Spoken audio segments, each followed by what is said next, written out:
নমস্কার বন্ধুরা, চলে এলাম রুমিস কিচেনে। রাতের ডিনারের জন্য ভাত বা রুটি পরোটার সাথে এইভাবে তোমরা বানিয়ে খেতে পারো। এখানে হাফ বাঁধাকপিকে কেটে ধুয়ে পরিষ্কার করে ছোটো ছোটো করে কেটে নিয়েছি। এরপর দিয়ে দিলাম স্বাদ মতন লবণ, আদা রসুন বাটা, গোলমরিচ, দিয়ে দিলাম 1 চামচের মতন লঙ্কার গুঁড়ো, হলুদ গুঁড়ো, আর দিয়ে দিলাম হাফ চামচের মতন গরম মশলা, হাফ কাপের মতন কর্নফ্লাওয়ার, হাফ কাপের মতন দিয়ে দিলাম ময়দা। দেওয়ার পর ভালো করে সব কিছু মিশিয়ে নিতে হবে।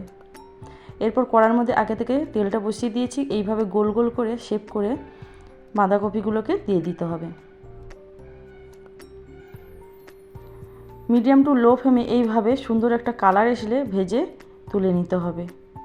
সবগুলো এইভাবে আমি ভেজে নেব।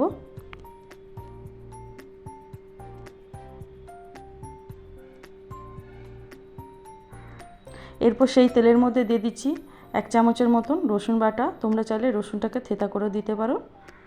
রসুনটা ভাজা হয়ে গেলে এরপর ক্যাপসিকাম আর পেঁয়াজ দিয়ে দিলাম, চৌকো চৌকো করে কেটে দিয়ে দিলাম।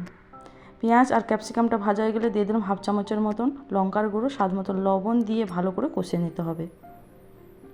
কষানো হয়ে গেলে এরপর দিয়ে দিচ্ছি টমেটো সস, চিলি সস আর সয়া সস দিয়ে অল্প পরিমাণ জল দিয়ে ভালো করে কষিয়ে নিতে হবে। আর দিয়ে দিলাম ভেজে রাখা বাঁধাকপিগুলোকে, আর একটু মিষ্টির জন্য দিয়ে দিলাম। মিষ্টির জন্য দিয়ে দিলাম চিনি। এরপর দিয়েছি 1 চামচের মতন কর্নফ্লাওয়ার দিয়ে ভালো করে মাখিয়ে দিয়ে দিলাম। শেষে নামিয়ে নিলেই তৈরি হয়ে যাবে রাতের ডিনারের জন্য এই রেসিপিটা যদি ভালো লেগে থাকে লাইক, কমেন্ট, শেয়ার করবেন, আর কেমন হয়েছে কমেন্টে জানাবেন। টাটা।